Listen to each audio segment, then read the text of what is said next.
Hey, Community Bible Church, it's Pastor Joel. I wanted to give you another building update video. I am outside, so hopefully you can hear me even with a little bit of breeze here today. But I'm standing over where our youth building is going to be. I'm standing on our slab. And if you've been here the last few weeks, you notice that the slab has been poured. But now we are in a waiting period and waiting for that new building to be delivered. And the Lord willing, it's actually going to be delivered the week after Easter.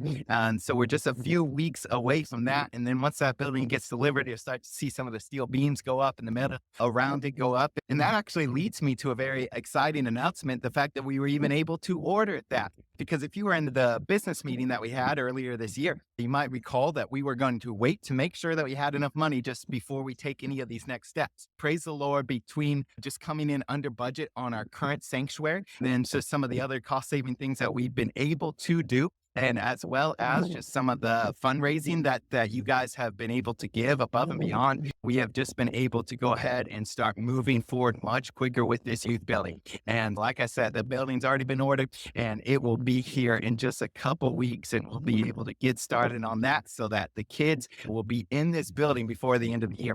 And how exciting is that going to be as we just really start to try to finalize what this church property will look like, that we can train up everybody from ages 0 to 100 and just becoming better disciples of Jesus Christ. And so we are so excited for that.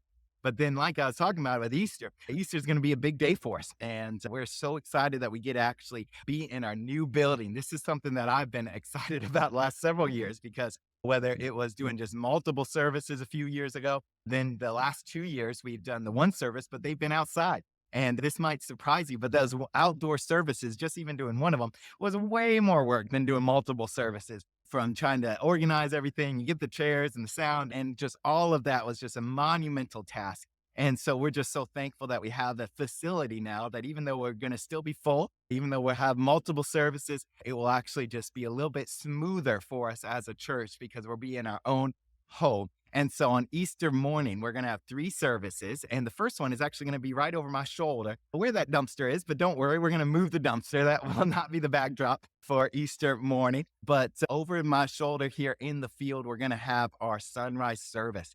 And we're going to set up chairs for it. You don't need to bring chairs. Oh, we won't have kids ministry, though. It's actually a family service. So it's just going to be a fun atmosphere. Number one, if you are somebody I don't like big crowds, and I've heard that a few times since moving into the new building, this is going to be the service that you want to come to. If you're an early morning person, this will be definitely the service that you want to come to. It's just going to be a beautiful time. It's beautiful out here at sunrise. I've been out here a few times that early. And so as the sun is rising, we will just be celebrating Easter service. And I'll be preaching the same message, by the way. And then we'll be singing pretty much the same songs, and it'll probably just be a little bit abbreviated as compared to what we do inside.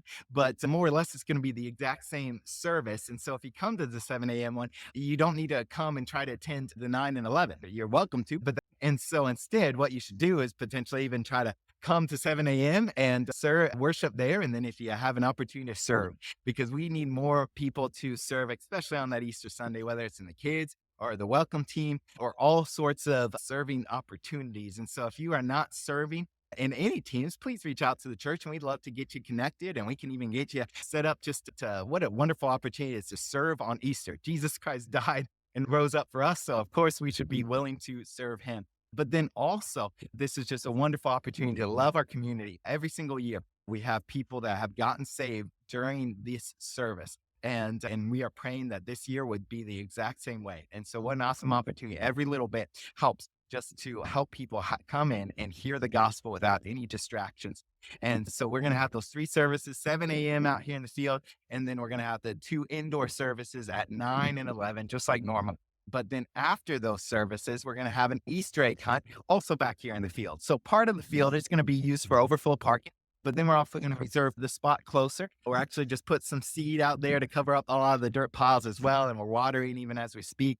But we're going to have an area just reserved for the kids to have an Easter egg hunt after the 9 and 11 o'clock service. And don't worry, children, we have doubled the eggs from last year. All right. So last year we ran out of eggs in I think about 7 seconds is about how long it took for us to go through, I think 2 or 3 thousand eggs. It was a ridiculous amount of eggs, and those kids knew how to get them very quick. And so we have actually doubled the amount from last year. And so it's going to be a wonderful time, a wonderful celebration. But I'm praying that just the right people that need to hear the gospel just preach that Jesus Christ had died and is risen again. I'm preparing a special message that I think is hopefully going to bless you and bless your family and bless anyone that is able to come and hear the gospel just clearly preached that day. And so a lot of exciting things are happening both with the building and also just with Easter as well. So thankful for you. And I can't wait just to see you up this upcoming weekend as well. But God bless.